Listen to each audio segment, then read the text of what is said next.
Welcome to the University of San Francisco. Thank you all for coming tonight, and welcome to our very first Silk Nobel Lecture Series here at the University of San Francisco.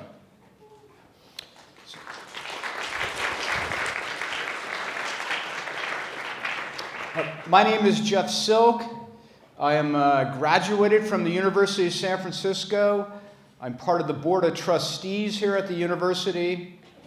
Most importantly, my son Ashton would be a double don. He got his undergraduate degree here and is getting a master's. Some of you may have been to other events that we've done here at the university and may have seen other Nobel Prize winners on campus. We had Harry Markowitz speak. We had Myron Scholes speak. We had Bob Merton speak. And what we decided to do is to make a Nobel series, which is very different than the other events that you may know our name from. But really the goal of the Nobel series is to make these events smaller, more casual, more educational, more interactive. And so that's what we're hoping to get done here. There are so many wonderful experiences that our students here at the university can participate in. But meeting and hearing a Nobel Prize laureate speak is pretty spectacular. Most people in their lifetime will never meet somebody who won a Nobel Prize, let alone be involved in a series where there's multiple Nobel Prize speakers. So the other thing that I think is important is that this event and future Nobel events have really been a collaboration with Father Paul Fitzgerald, who's the president of the university, with my wife Naomi, with Don Heller, who's the provost of the university, with Professor Ludwig Chincarini. It's really been a combination of things. So let me just dig right in and introduce tonight's speaker, Dr. Vernon Smith, who is the pioneer of experimental economics. It's okay if I call you Dr. Smith? You can call me Vernon. Okay. Vernon, I just have to say this because he's got a little pin here. He's got two really important pins that you'll see in a second. One is the University of San Francisco, but most importantly, he's got a Nobel pin. And that's the first time that I've ever seen or touched a Nobel pin. Anyways, Dr. Smith is the endowed chair of finance and economics at Chapman University, has a degree from Caltech, a master's from Kansas University, a PhD from Harvard. Oh, did I forget to mention that Dr. Smith won the Nobel Prize in Economic Science in 2002? Anyways, Dr. Smith, thank you so much for being here. I also want to introduce another person who is super important to making this all happen, and that is USF's own Professor Ludwig Chincarini. I can't tell you all how helpful Ludwig has been in putting all this together, but reaching into his contacts of Nobel Prize winners in economic science. And we are just so lucky to have you here at the university. Where's Marcus? Marcus, oh, there's Marcus right there. Okay, so I know that you put hundreds of hours in organizing this and making this happen, and thank you too very, very much. So with that, I'm going to hand the microphone to Professor Chincarini. I just want to quick thank the Silk family for doing phenomenal stuff for the University of San Francisco, and they continue to do it, and it's really phenomenal. But let's get to our speaker. So quick question, how many of you have ever got a C in a class, the grade C? I see some back there. I know in the front they've got some. Okay.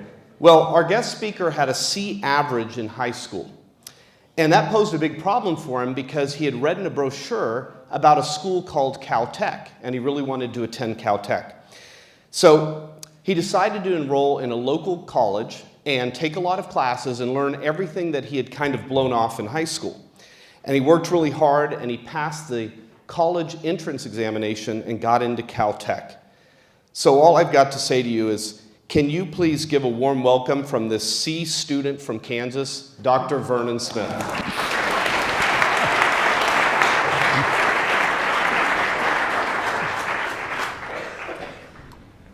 Well, thank you very much. And I want to thank Ludwig for being such a pleasant and delightful host.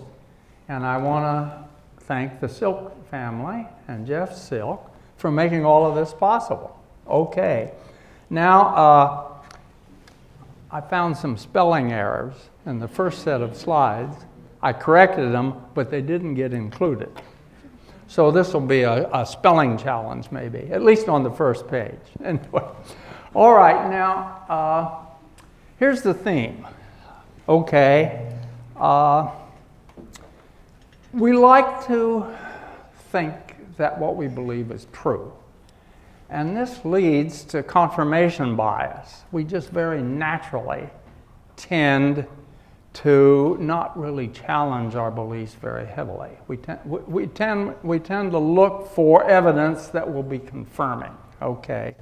And this leads to what's called confirmation bias in experimental economics, but I mean among behavioral economists, but it's a universal property of human beings, including scientists, okay? We suffer that also, and in fact, I'm going to give you three examples where I sort of suffered from confirmation bias.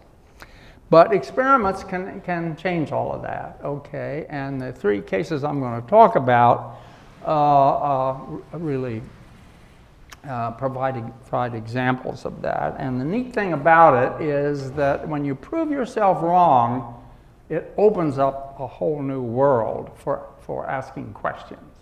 You see, you now ask questions you have never thought of asking before. So here are three widely believed, thought, and taught theories. When I came out of Harvard with my PhD in 1995. Now, some of these were yet to be sort of experimented with, but the point is the way we thought about things in those days permeates all three of these cases. Okay, and the first is that efficient competitive market outcomes, we all believe this and taught it, require complete knowledge of supply and demand and large numbers. We argued that numbers had to be large because everyone had to be small relative to the total and basically be a price taker. Okay? Not true. And I'll show you in the experiments. Secondly, and now this is that started in the 1960s.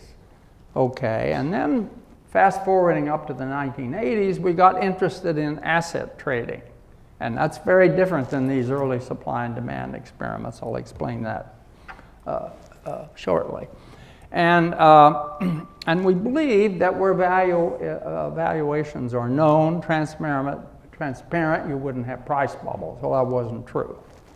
Okay, and then thirdly, I'm going to show you some trust games where people anonymously paired, and although we predict that they'll play non-cooperative equilibrium outcomes in those cases, they don't. There's a huge slippage from that, okay? So, beginning now with the complete knowledge of supply and demand required in markets. Oh, now where does this come from? It comes from one of the contributors to what's considered to be the neoclassical revolution in economics. That started in the 1870s, and the leading English economist in that neoclassical revolution was William Stanley Jevons. And he argued that a market is theoretically perfect only when all traders have perfect knowledge of the conditions of supply and demand and the consequent ratio, in other words, the prices of exchange. Well, and this was widely thought, taught, and believed. Well, the first experiment I did borrowed from information as to how already by the 1950s were dominated trading in the commodity markets of Chicago and the securities exchanges in New York. And this was an open outcry, a two-sided auction. And in the experiments I'm going to show you, all individual values, costs, are strictly private, okay? And, and moreover, the numbers are not large, and yet I'm going to show you the data from a few of these, but there's a massive number, and we now easily have hundreds, thousands of these cases. These markets converge to a non-cooperative outcome or non-cooperative equilibrium. So we were wrong in these beliefs. Now here's a recent experiment. These are high school students. We do workshops for high school students at Chapman University. We do these every year. We bring them in for a week. And each module having to do with some topic in economics is introduced by, they first are involved in an experiment. So they actually experience the conditions that we're going to talk about in the literature and in the theory, okay? And in this market, buyers, when they're called on, announce bids at which they're willing to buy. If a seller's called on, he announced an ask, okay? So you typically have a standing bid-ask gap, okay? A new bid has to be higher than the standing bid, a new ask has to be lower than the standing ask, and you see that up here. You see in that auction of that first unit, the blue bids are rising, and then the red asks are falling until finally there's a contract. Either a buyer accepts the ask of a seller or a seller accepts the bid of a buyer, and then a new auction begins for a next unit. Okay, and so that's the way it works, and it goes on.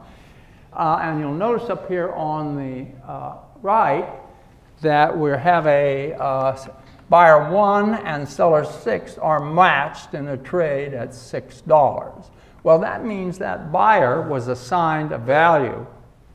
His first unit had a value higher than 6, and he's motivated to buy low because he's paid the difference between his value and the price, and the price that he pays in the market. And similarly, that seller gets the difference between the price he receives from a buyer and the cost that the value or cost that he's been assigned. So people are always motivated here the way we imagine real buyers and sellers in the market. Well, after all of that, so now you see here the course of the black line connects all the contract prices. Now, this simply takes all the values that all the buyers have been assigned and arrays them from highest to lowest. Okay, all the values or costs that are assigned to sellers and arrays them from lowest to highest. Okay, so this is the complete information in the market that no one has. These experiments reliably converge to these outcomes, and you can expect, I'll show you now the first experiment I did.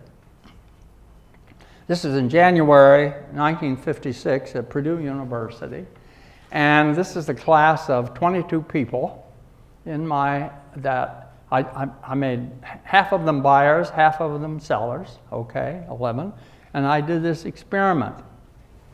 I couldn't believe it. It converged. No one has completed, in fact, they have only private information.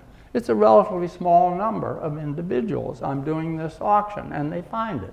I thought there was something wrong with the experiment, okay? And I thought, well, it's too much symmetry. Notice here that the average value, the average cost are all equal to the price, okay? So I thought that was it. So then I did this experiment. It converged too. So to me, you see, this opened up a completely new world because no one was prepared for this. Many more experiments have followed this, and it became completely untenable to maintain these beliefs, okay? Now notice the principles here. Each individual seller tries to sell high, each buyer to buy low. But the process of each pursuing their own gain, in that process, the group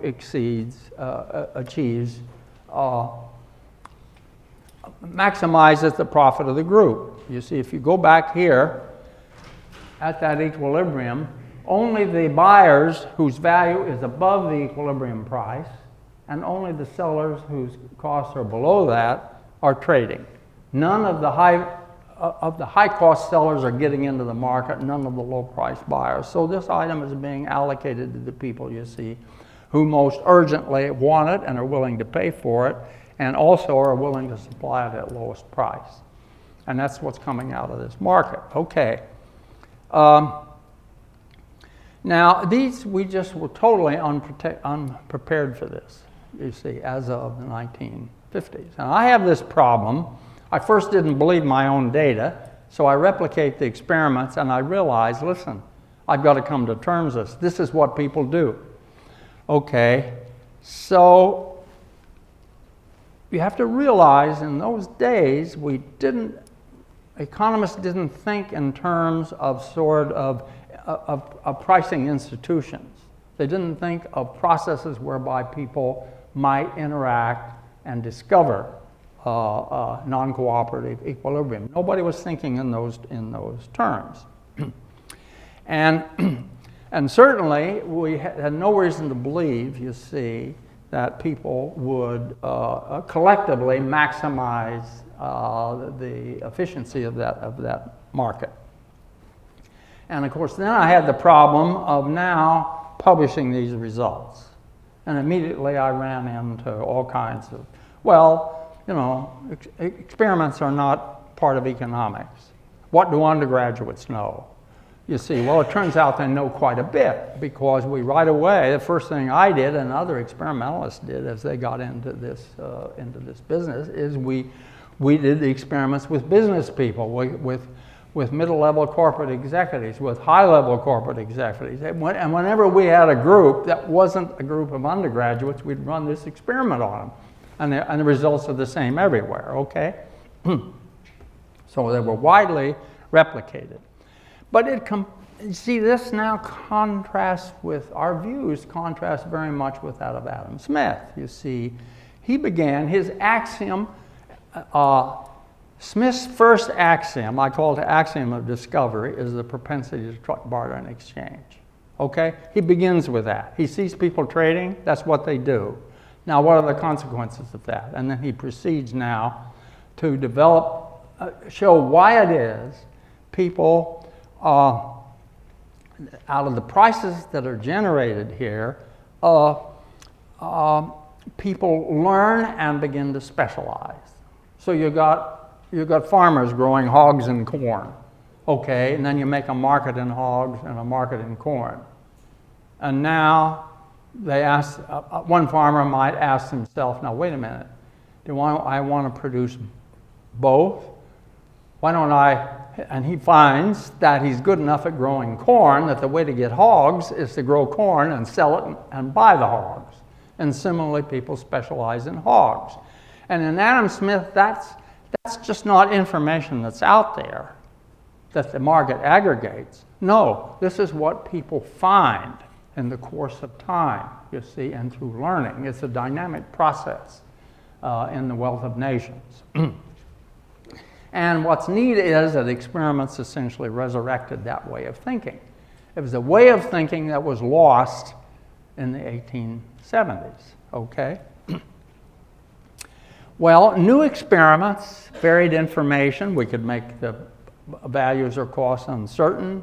We varied the message contract procedures. For example, suppose the seller's post offers, and then buyers decide whether they want to buy at those posted prices. Or suppose that buyers submit sealed bids, sellers sealed offers to sell, and you simply cross them, okay, and generate a price and quantity from that. So we started to explore all kinds of price and making and quantity allocating institutions. I went to the University of Arizona in 1975, and I taught a class in experimental economics. It was a mixed undergraduate, graduate class because there wasn't enough of either to make a class, so I had to combine them. And in that class, about the second week, and of course the students now are all, I'm assigning papers to them, and they have to read the paper and come and give us a report on that experimental paper. About the second week, I had a student in that class. He was an undergraduate mechanical engineer. And he says, "Professor Smith, do you know about this Plato computer system over in the laboratory?" I said, "No."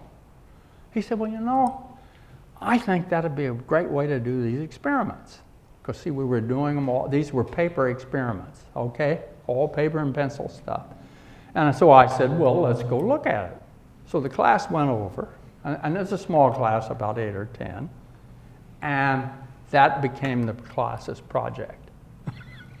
So everybody took some institution, like Arlington Williams was interested in programming the oral outcry double auction as a bid-ask electronic market.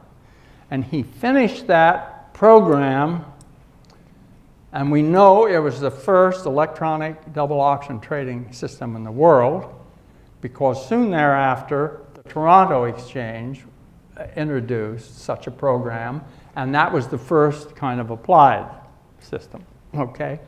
It's interesting, the brokers saw that as the way to trade all the small stocks, okay? The big volume stuff, they didn't want to turn loose of that. So, and then we moved into, for example, in the 80s, the Federal Energy Regulatory Commission was moving to deregulate gas. So we got some contracts to look at natural gas pipeline networks and combining the pricing of gas at the wellheads with the pricing of delivered gas in the city gates, where they're connected, the fields are connected to the city gates through pipeline networks. And we even looked at the question of to what extent you could rely on competition among pipelines. So all of that, and then we went from there into electric power.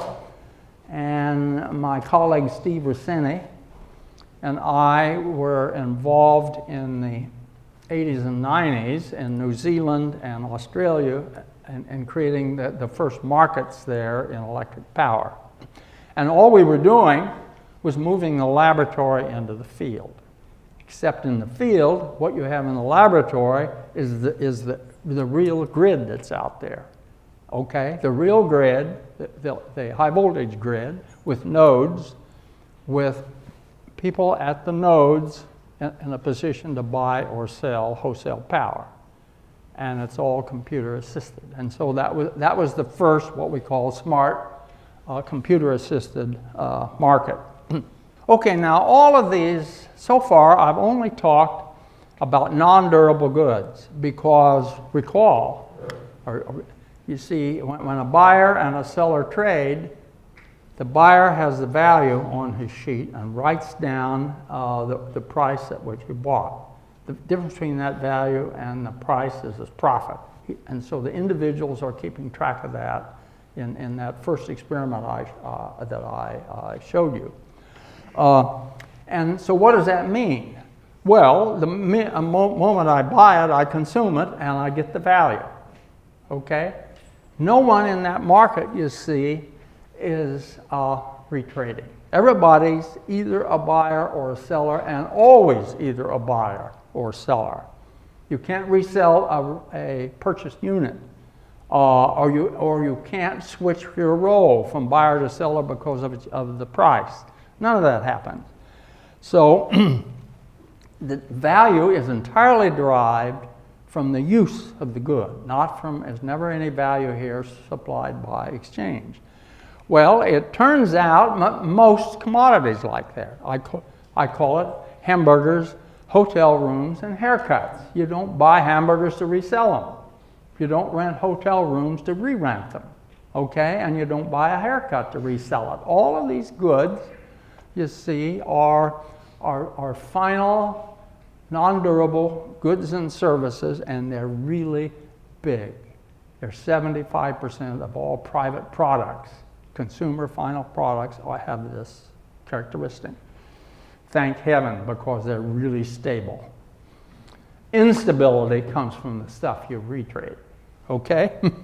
So how are markets for durables different? Well, now we have this false belief that transparency and asset value will prevent price bubble. So we decided in the 1980s that we would move from the supply and demand experiments into asset trading. And our idea was, let's begin with a baseline with no bubble. Okay, and how did we think we would do that? Everybody's going to have complete information. So it'll just be very transparent. You see what the fundamental value is, and people will trade at that. Well, that was wrong. We didn't know what we didn't know. Here's the environment. Okay, people receive endowments here of cash and shares.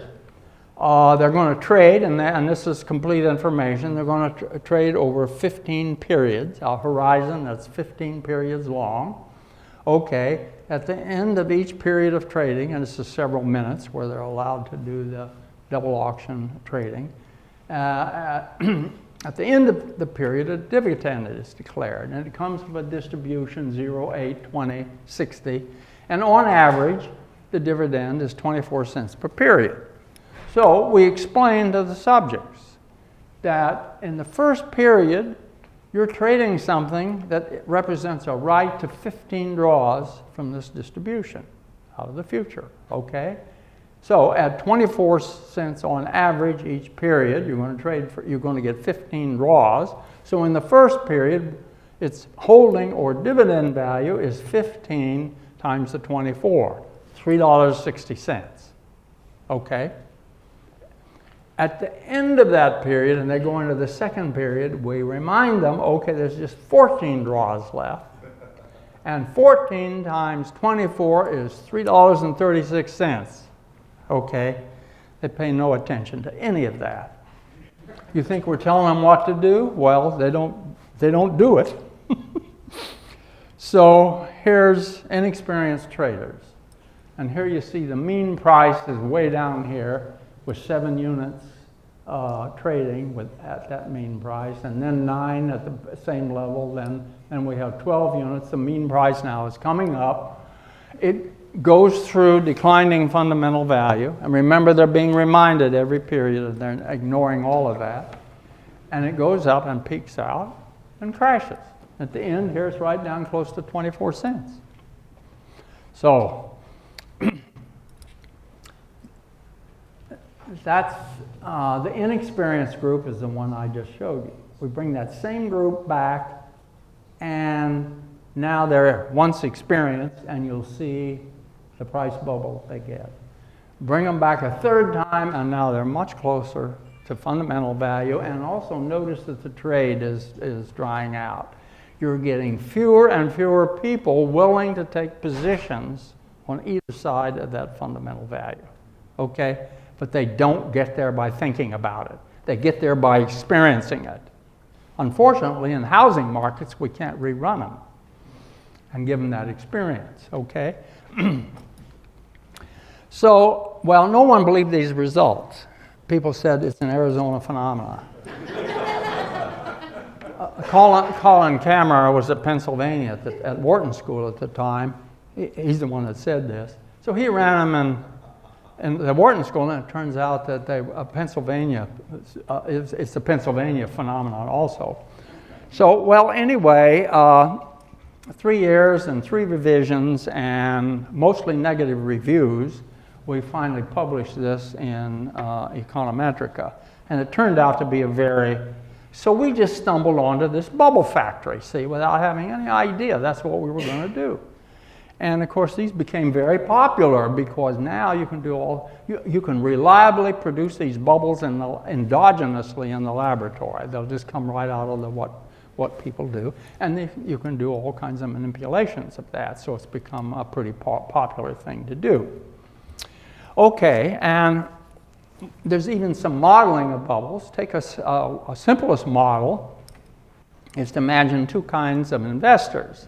Imagine that they're fundamentalists, and imagine that they buy in proportion to the discount from fundamental value and sell in proportion to the premium.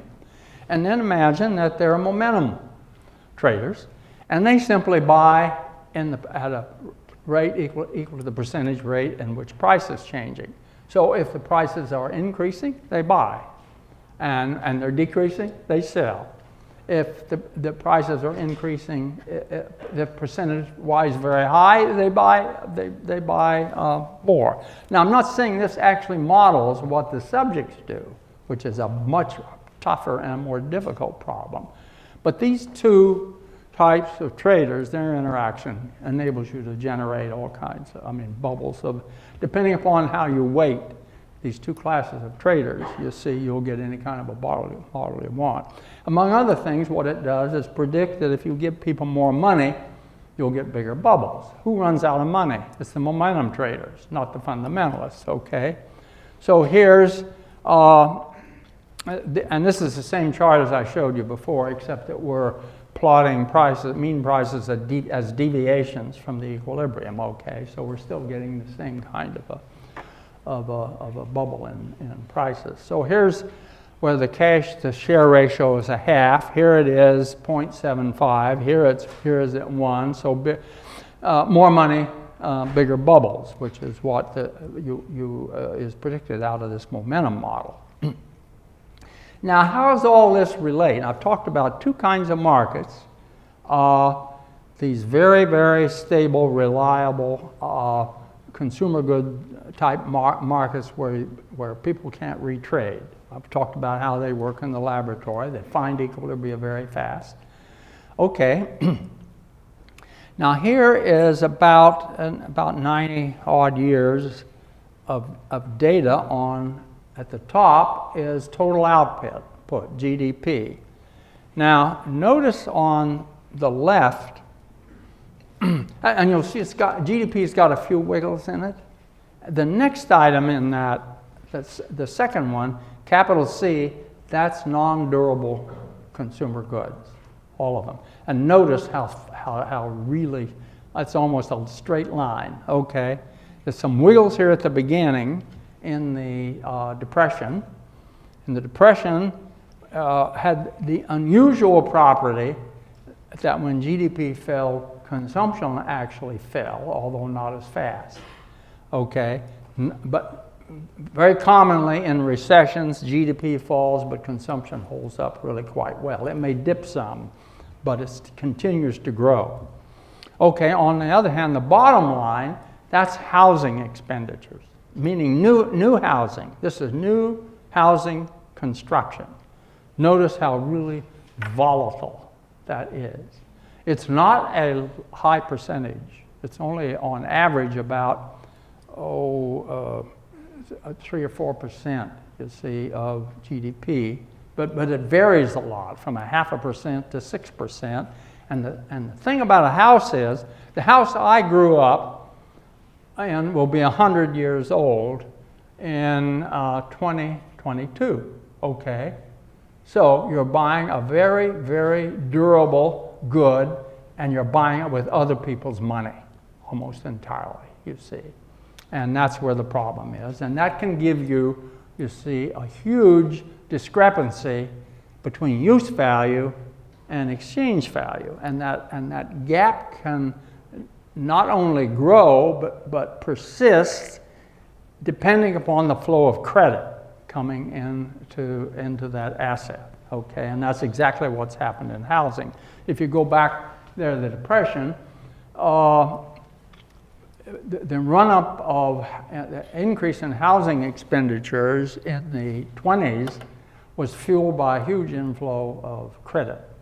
Much more credit than, that is, a percentage increase in credit exceeded the percentage increase in housing expenditures, which means that a lot of that is going into leverage, okay? The Depression data are not nearly as good, of course, as we have more recently. All right, now, case 3. Let's look at what happens in anonymous, single-play, what we call trust games. And I'm going to skip ahead here just a little bit and then come back. I want to show you the game first.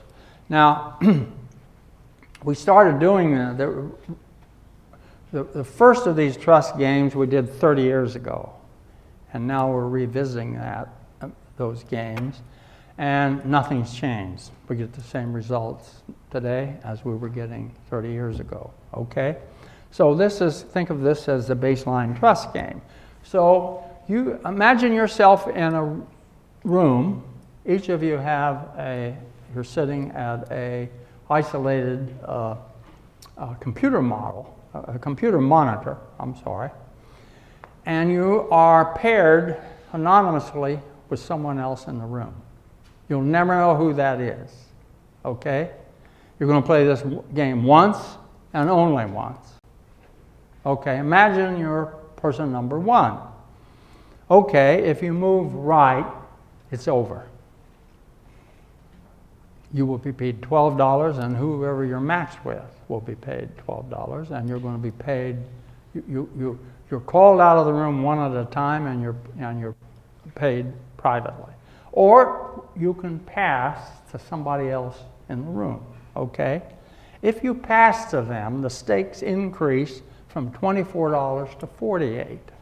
Imagine that there's some synergy between these individuals, like an investor and an inventor, okay?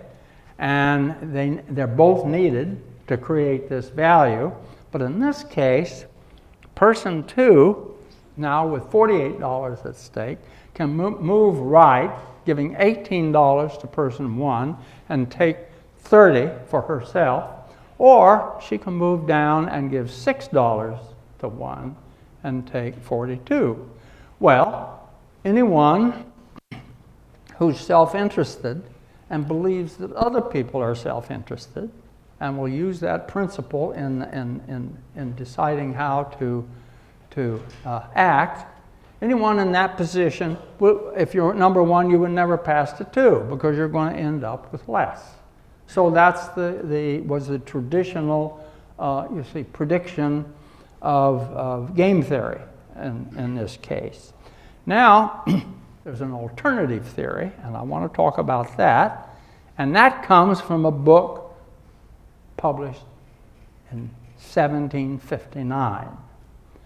And it was written by Adam Smith. It was his first published book, The Theory of Moral Sentiments. His second published book was The Wealth of Nations. After he died, they published his History of Astronomy, which was written sometime before 1757. Okay, we know that because he refers to Halley's Comet. And he says that Newton's followers are predicting the arrival of a certain comet next year.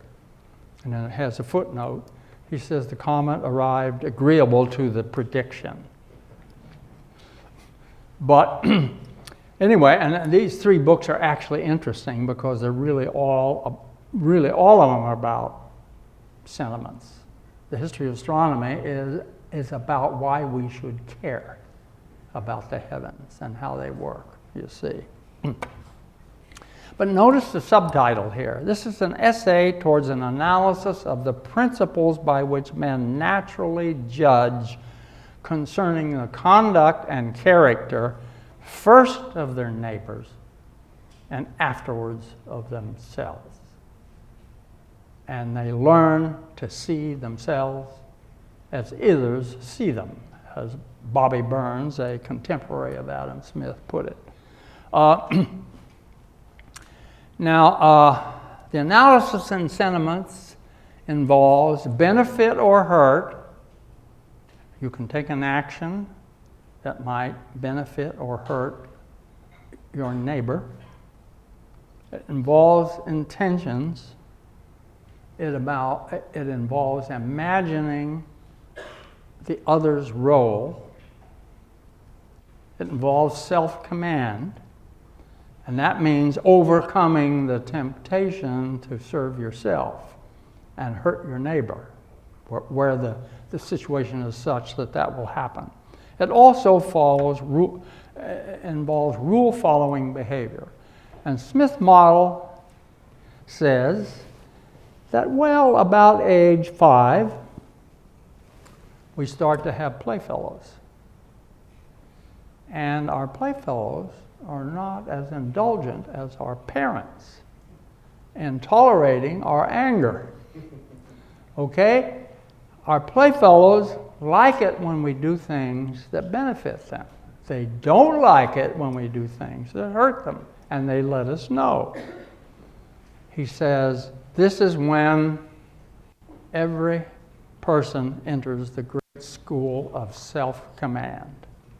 You learn to control yourself. And he says, no one can live long enough not to continue to be learning.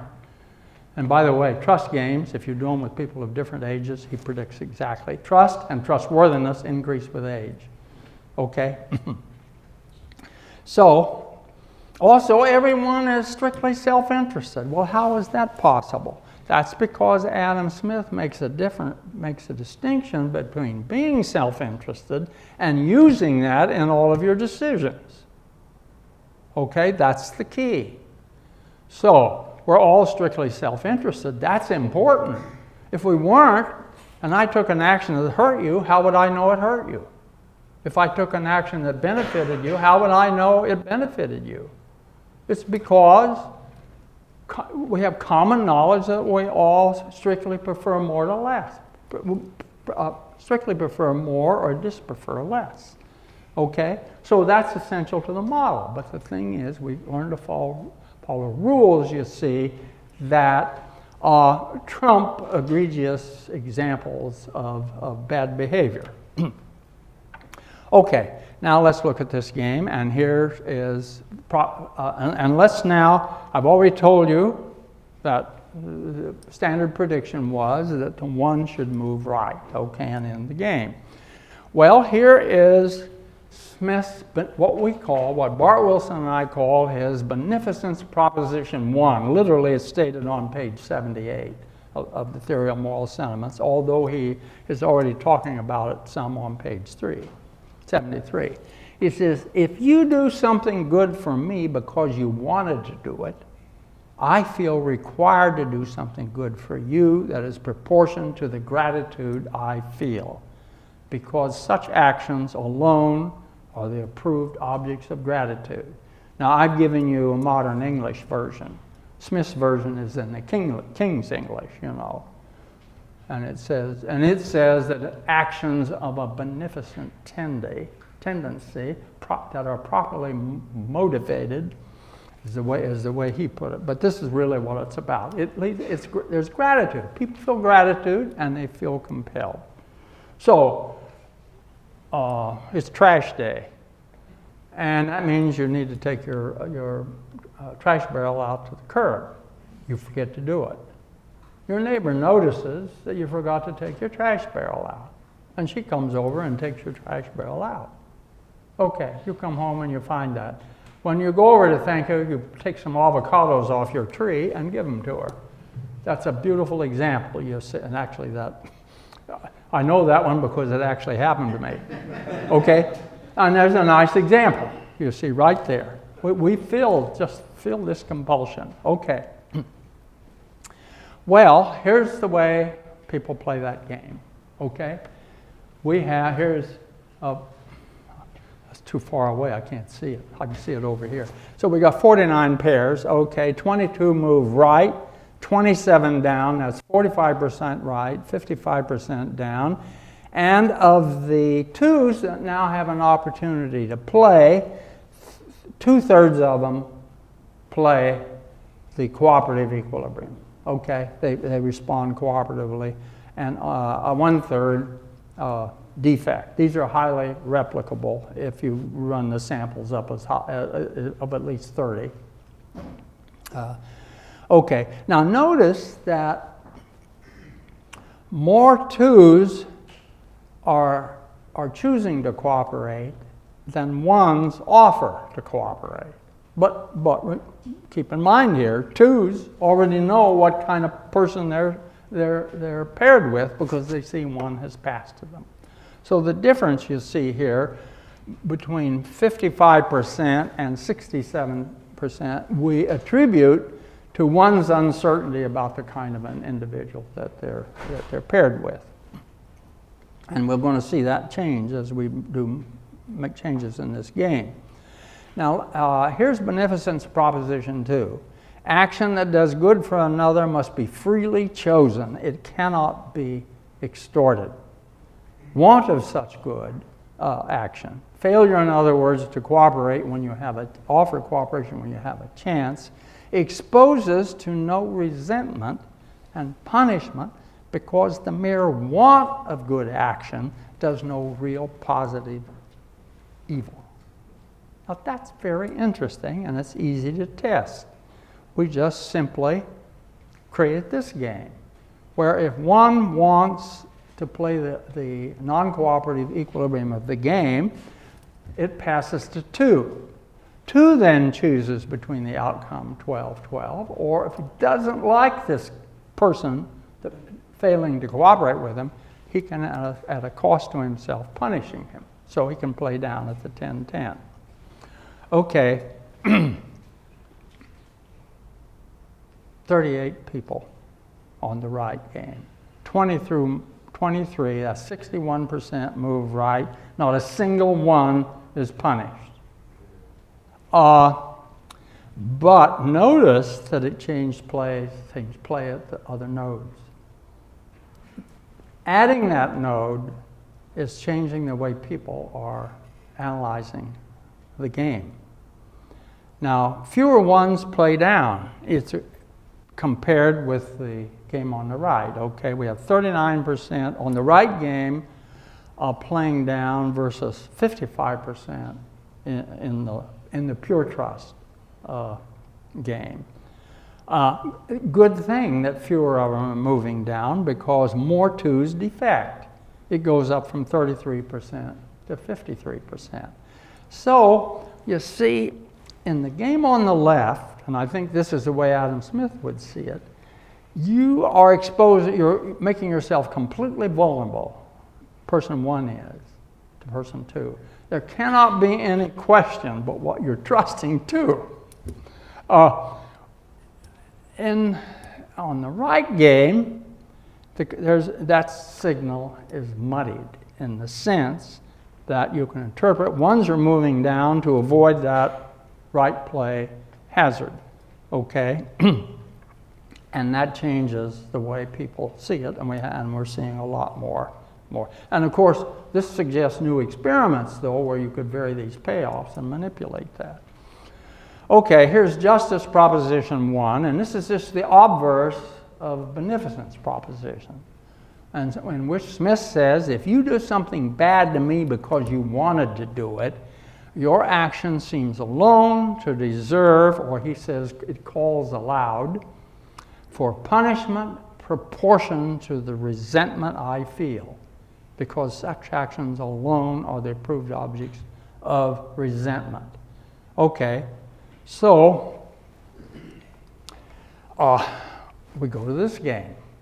Now, if 1 passes to 2 and 2 plays down and defects, play goes back to 1.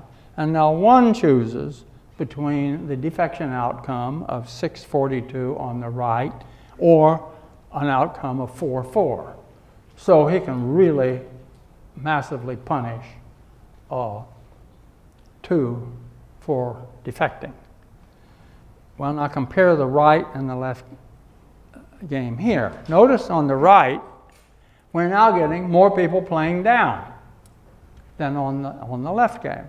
Well, apparently they feel more comfortable playing down because they can come back and punish him, and surely he won't do that, won't defect because of that. But you see, now it's not a pure trust signal that that person is sending, and so we're getting a different play. We're now having, see, the twos, 55% are playing down in the right game, only 33% in the left game.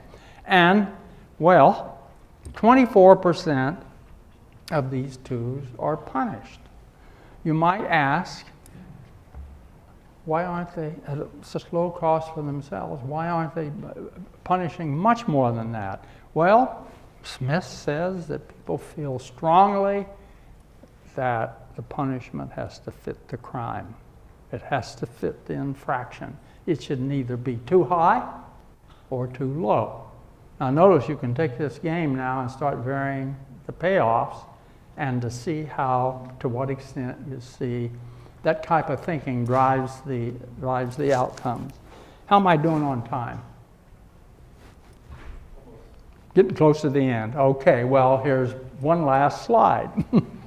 Okay, we learn the most proving ourselves wrong. I think that's the lesson to take away from this. Supply and demand for non-durables with strictly private values yields efficient, non-cooperative equilibrium outcomes. Price discovery is very much a bottom-up trial and error process over time. And maximizing your own gain, if everybody does that, it very nicely drives and explains what's going on there. And also, the group as a whole maximizes their return. And that's not, that was more obvious to Adam Smith than it is to most modern economists. Also, prices in the markets for retradable assets tend strongly to bubble relative to fundamental value. Okay, this helped us to see how homes bought with mortgage credit could cause and contribute to economic instability. And the trust games failed massively, you see, to confirm just this simple utility own maximization model. But the theory of moral sentiments models relationships. It accounts for the action of strictly self-interested people, but they want to be neighborly. So it's not rocket science. It leads to propositions that are predictive. And so far, most of those predictions do very well. Thank you, ladies and gentlemen.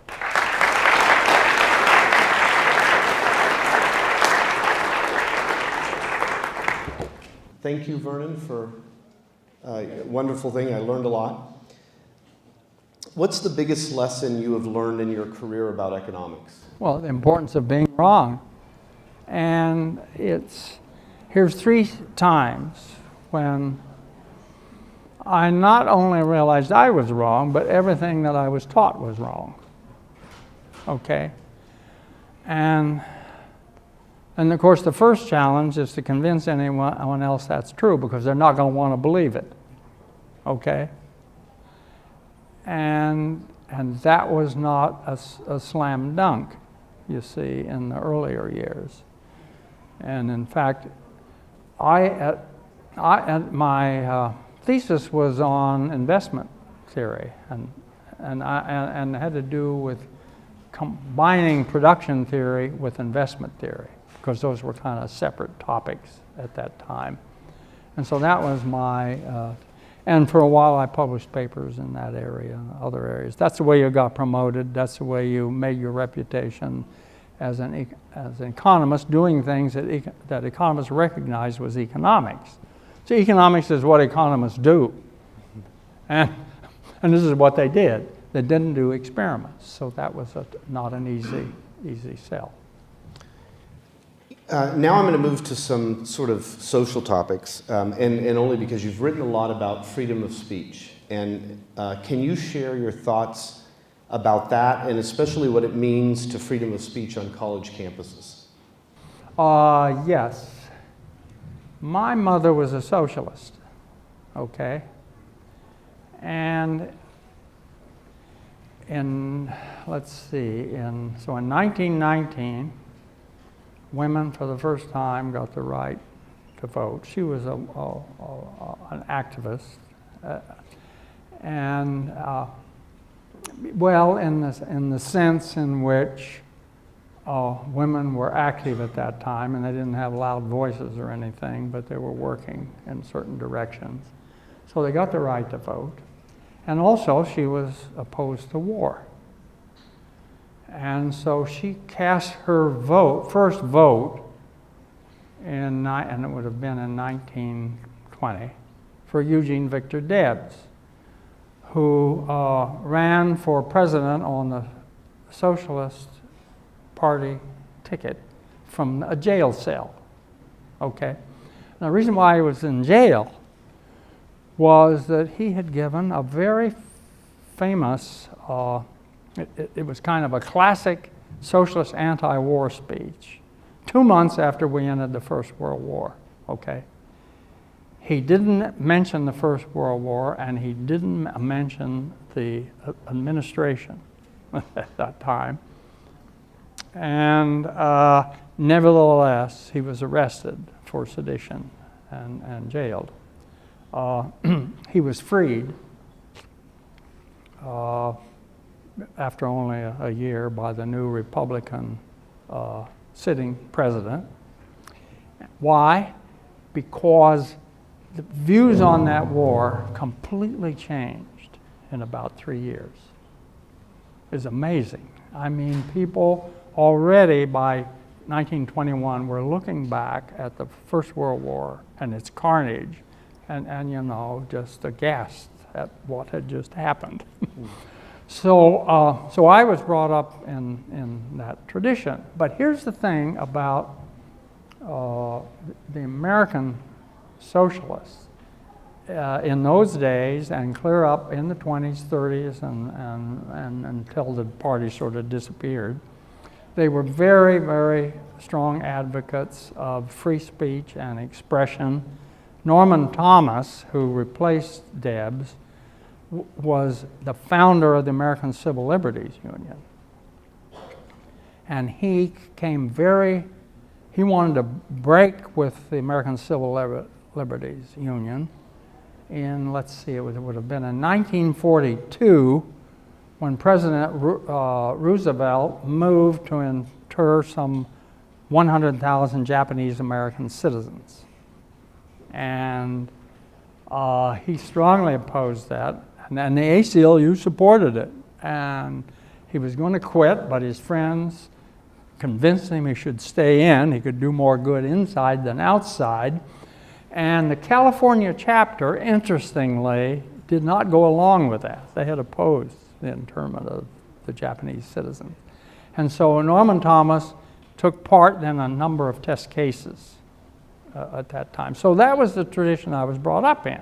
And so how does that relate to today or your general views? Yeah, and of course, so, and it's interesting now, today, to see all these people who want to suppress the free expression of others. That's very counter to what you had in the American Civil Liberties Union, including even in the 30s. The ACLU defended the rights of Nazi sympathizers to speak. On the grounds, better let that stuff out in the open so all to see it, you see, rather than try to suppress it. That was sort of the way that the thinking went. So I was brought up in that tradition, and so I've always been a very passionate supporter of the First, 13th, 14th Amendment rights. Okay, thank you. I have another difficult. That's a tough topic, right? So I'm going to go to some lighter topics. Okay. How did your life change after winning the Nobel Prize, and what's the coolest thing that happened because of it? I was already traveling and speaking a lot, and but I was pretty well accepting all invitations, so that was no longer possible. Okay, I had more invitations than I could possibly do it, and I still had work to do and research, and I didn't want to become a full-time, traveling speaker. And let's see, and what was the second? What is the most? What's the most exciting thing that happened to you afterwards? My first trip abroad was to Mexico. And that would have been, I think would have been in November, a month. That was my first trip abroad.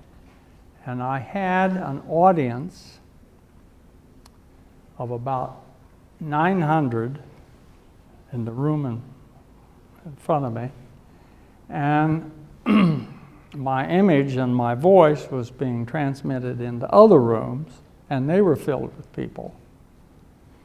And at the end of it, I'll swear everyone in that audience wanted to have their picture with me. So I'll never forget that.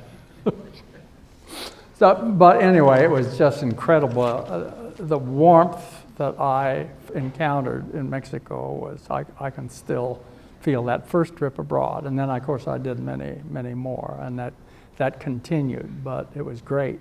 And did you take a picture with everyone? No. No. But I was there quite a long time. Don't get any ideas. Who is a mentor of yours, and can you describe the greatest lesson that he or she taught you? And what are the greatest, it's a two-part question, what are the greatest lessons you've taught others? I'm not sure about the second, but the first, at the University of Kansas, the person that most influenced me was Richard S. Howey. Now, Richard Howey was a historian of economic thought. And in fact, he wrote quite a definitive book on the history of marginal analysis. And I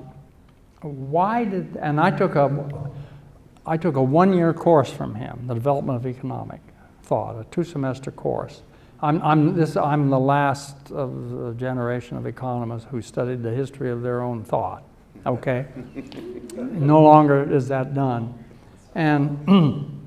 but Dick Howey, what impressed me was that what an accomplished scholar he was. He knew mathematics, French, German, and Italian. So in other words, he just simply learned everything he needed to know to do well his job as a historian of economic thought. And I think that's the right model. Don't expect to get it out of a course that you take as a graduate student, okay?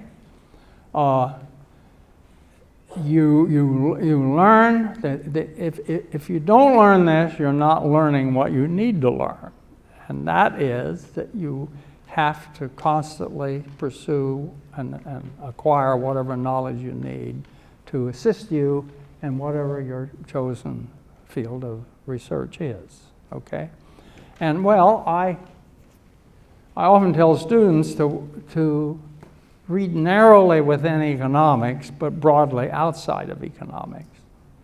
Because in economics, we just have one model, and that's maximizing utility subject to restraint, okay? And you're just applying that in a whole lot of different cases. So once you get that, read some other stuff, because you're more likely to get motivation and stimulation from outside of that framework. Okay, thank you. And you've given some advice already, but what other 3 pieces of advice would you give to students at the University of San Francisco for their career and for life? Well, it's in my talk. Don't be afraid to challenge your beliefs by looking where you are more likely to find that what you believe is not true, or some aspect of it. Don't be afraid to look there, okay? And when you find it, don't ignore it. Okay, now it may be just a little bump and not amount to anything, but look more closely to it. Because, you see, as I look back, and these 3, all the other experiments were just kind of variations on the three main themes. And, you know, the first market experiments led to all kinds of applications and mechanism design and everything. But all that is doing is having a certain confidence, you see, that if the rules are right, markets will be right and work right, and then find a way to implement those, okay? Okay, so one big piece of advice. So your uncle once told you, one cannot take advantage of his fellow man and come out ahead. It just cannot be done. What is something you've learned from one of your family members that helped you in either your career or your life? Wow. I learned that from Uncle Quinius Lomax. And of course, I've mentioned my mother and her influence. And I got my technical interest from my father. He was a machinist, a tool and die maker. He could make anything, build anything, repair anything. And I learned, especially living on a farm, to follow him around doing all those tasks, you see. So I've always had this kind of an orientation to testing, showing how something actually might work in the world. I've had that orientation, and I got that from my father. And how did you, so you grew up on a farm, and what led you to go to Caltech, to study hard and go to Caltech when you could have been? Well, my parents, and I always expected to go to college. And in fact, I did very well in school until I entered high school. And it's not unusual for boys to find other things more interesting than studying in high school, okay? For one thing, there's girls. So, I mean, I think that's not so unusual. Well, I still expected to go to college, but I didn't have. Also, I went to work for Boeing in 1943 and worked at Boeing when I was 16 years old. I went to work for Boeing. We built B-29s in Wichita, and B-29s were built by women coming in off the farms. The men were in military, very young kids, 17, 18. I got in at 16 because I had an employment record, okay? I'd been working since I was 12 years old. So, and I had an employment record, a 4-year employment record at age 16, and so we'll hire that guy. Okay? I've got one more question, then we've got audience questions. Out of all your accomplishments, what are you most proud of and why?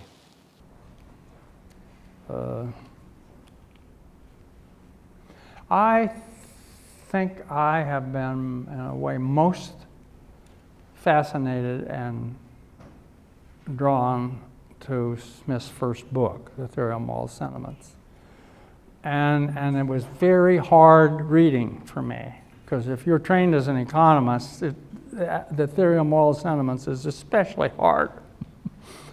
And it's not utilitarian, you see, and yet everyone is self-interested. It's driven by the notion of how we learn norms and rules to follow. That's what drives everything in that book. And I think there's just all kinds of, I think, circumstances in life where it's hard to find a better explanation than what you find in that book. And I feel I've only scratched the surface. Bart Wilson and we have this new book called Humanomics, which is reports of a huge number of experiments we've done, and the motivation that's coming from the theory of moral sentiments. So your work on the moral sentiments is your answer? Yeah, I think so. Probably because that's my most recent experience. So it's always somehow... It's fresh. And I'm still doing it. Well, I thought it was fascinating, this passing on to number 2. These are audience questions, and so one is, what are you currently researching? Did you answer that? Is it moral sentiments? Yes, I'm doing that, and we want to press that further. We're also doing, I'm continuing with my other colleagues to work on mechanism design. And for example, we have a mechanism for finding the equilibrium point, the non-cooperative price in a market, but no one trades until they find the price, and then all trades take place at one uniform price. Now that was a challenge, but we've got one.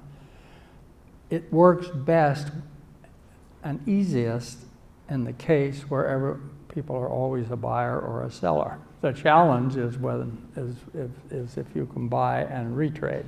That creates a problem, and so we still got work to do. Okay, thank you.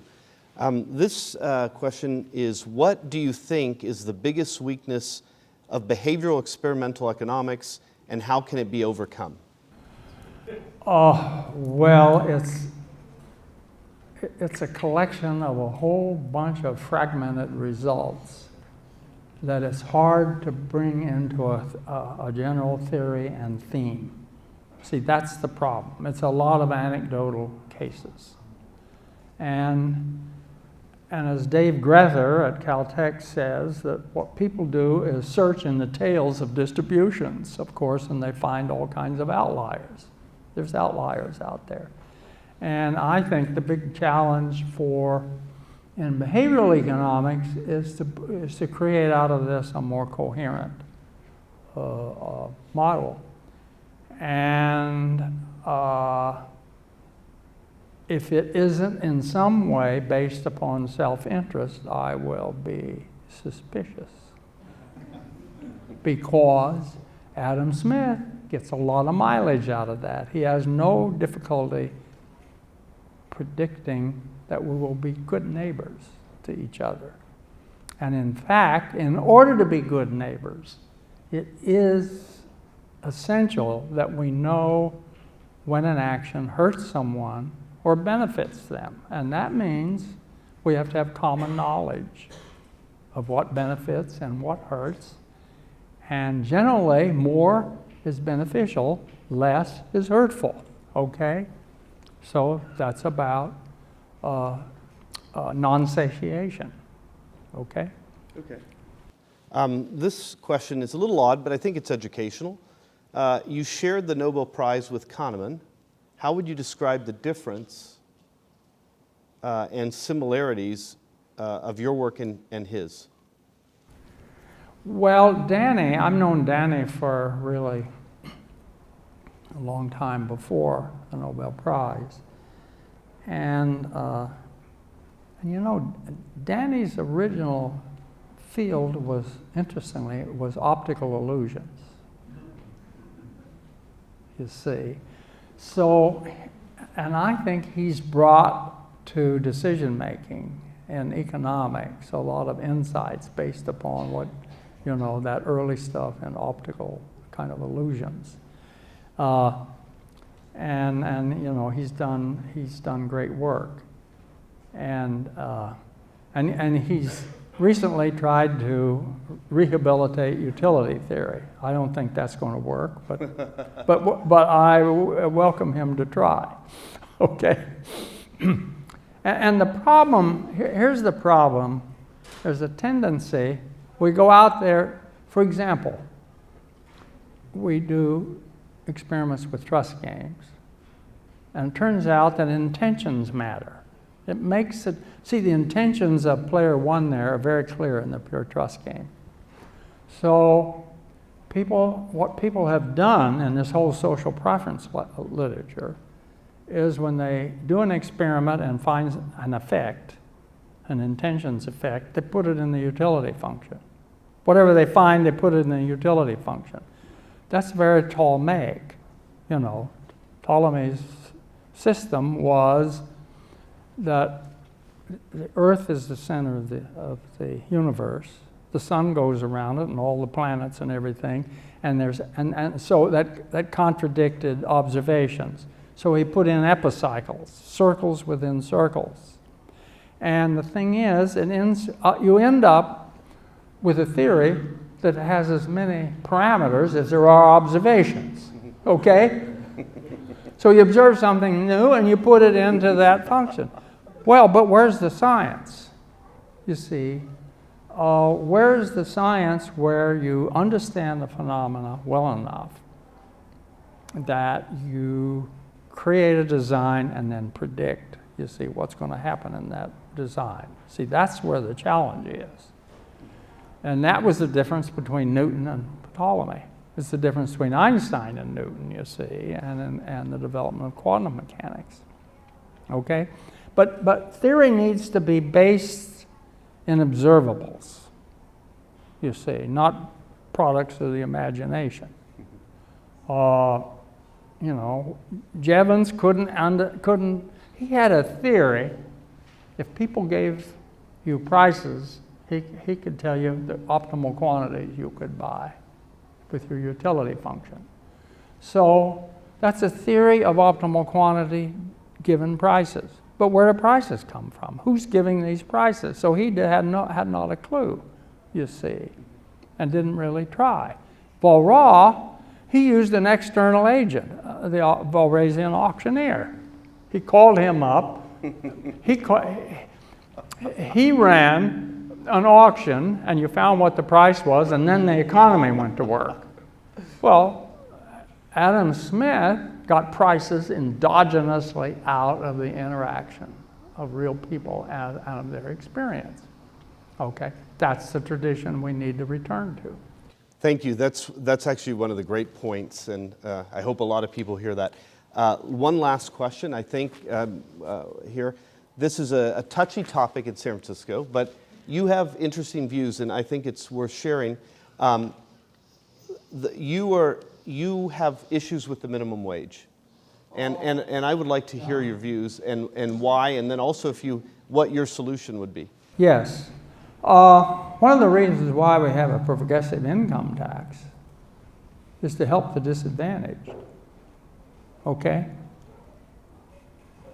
But we don't do that. We are involved in all kinds of foreign adventures, spending money everywhere. And so when we want to do good for people at the low end of the wage spectrum, what do? We force businesses to do it by a mandate, okay?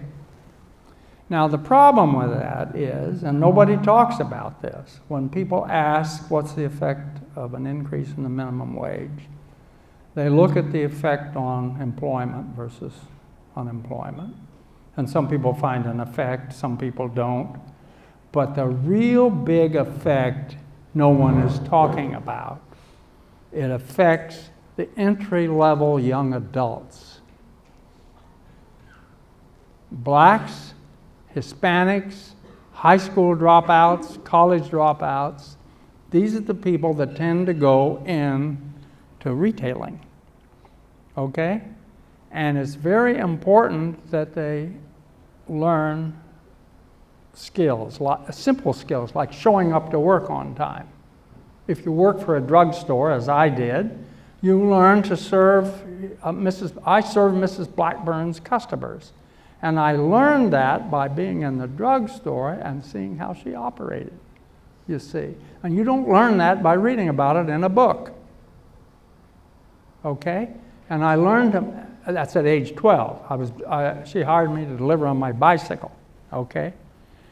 And while I was between deliveries, I learned to operate a fountain, old-fashioned soda fountain.